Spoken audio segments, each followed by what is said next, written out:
Fayyadamummaa dubartootaa daa'immanii fi qaama miidhamtootaa qixa hundaan mirkaneessuuf dhaabbileen qindoominaan hojjechuu akka qaban biiroon dhimma dubartootaa daa'immanii fi hawaasummaa magaalaa Finfinnee ibse.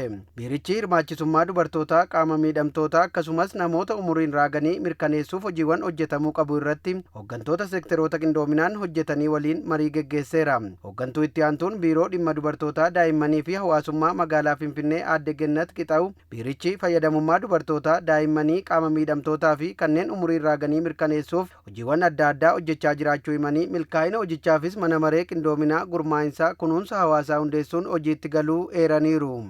Hojiin hawaasni hawaasaaf kan jedhu kan akka galma ga'uuf siriisii isa jennu san immoo yookaan immoo maabarasaba aqaf kibkaabee ximratiin akka inni sirriitti galma ga'uuf poolisii irraa kan ka'e poolisiin akka kana raawwannus nu taasise ማህበራዊ ጥበቃ ፖሊሲ ሰጀኑ ሰና እንሞ ሀለ ከሚን ደከት ጫሲፈሜ ለፈቀበቴ ሐዋሳ ከሰት ከመት ደለገማ ኡመቶ ሰቦታ ራንፈተማ ነው ከንሞ ዲረ ዱበርቲ ከሙተው ረኮ ሐዋሱማትን ወረዲ በመን ወረ በላን ገራገራ ይረደቀቡስ kanneen kanaaf dhaqqabuudhaaf hawaasni mana isaa keessatti naannoo isaa keessatti iddoo jiraatu irratti maal dalaguu qaba kan jedhu kanarree hojimaata diriirsinee jira isarrattis hubannoo fi mana maree qaba hojimaata qaba mana baay'een seektaroonni miseensa mana mareeti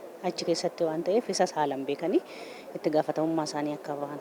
Hooggantuun biiroo bulchiinsaa nageenyaa fi tasgabbii magaalaa Finfinnee aadde Liidiyaa Girmaa fayyadamummaa dubartootaa daa'immanii fi kanneen umuriin raaganii akkasumas qaama miidhamtootaa dhugoomsuuf tattaaffiin eegalame cimee itti fufuu akka qabu dubbataniiru. Dhaabbileen bulchiinsa magaalichaa keessatti argamanis hirmaachisummaa kutaalee hawaasaa kanneenii irratti qindoominaan hojjechuu qabu jedhan. ሁላችንም ደግሞ በየሴክተሮቻችን በግብ ከማስቀመጥ በዘለለ ሁንዲ ኬኛ ሴክተሮታ ኬኛ keessatti akka galmaatti qofa kaa'amee ilaalamoo osoo hin taane qabatamaadhaan akkamitti gara hojiitti galchina kan jedhu hojimaata mijeessuu qabna.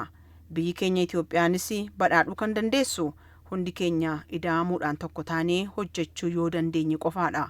Kanaaf hundi keenya kutaalee hawaasaa qindoominaan ga'ee fi itti gaafatamummaa qabuun waan irraa eegamu yoo baate yaada jedhuun qaba. Kana hojiirra oolchuunis baay'ee barbaachisaadha. Mana maree magaalaa Finfinneetti walitti qabduun koree dhaabbii dhimmoota dubartootaa fi hawaasummaa aadde Zeenabaa Shukur dhaabbilee magaalaa Finfinnee keessatti hirmaachisummaa hojiirra oolchuu irratti hanqinni jiraachuu kaasaniiru. Dhaabbileen hundi hirmaachisummaa irratti xiyyeeffannoon akka hojjetuuf manni maree magaalichaa deeggarsa barbaachisu kan taasisu ta'us eeraniiru. ከቶ ተግባራ ራሱን ችሎ በዝርዝር ሲመጣ በሚኒስቴር መስሪያ ቤት ገመ መነ ሆጂ ሚኒስቴሪቻ ፊ አከ dhimma dubartoota daa'immanii fi hawaasummaan dhimmi hojiirra oolmaa hirmaachisummaa qaamolee raawwatan biratti hanqinni ni mul'ata. Kanaaf marii kana booda bu'aa gaarii eegna. Kanneen deeggarsa isaan barbaachisu akka koree dhaabbiitti deeggarsa ni taasisnaa fi barbaachisaa ta'e yoo argames hojiitti gaafatamummaa mirkaneessuu ni hojjenna.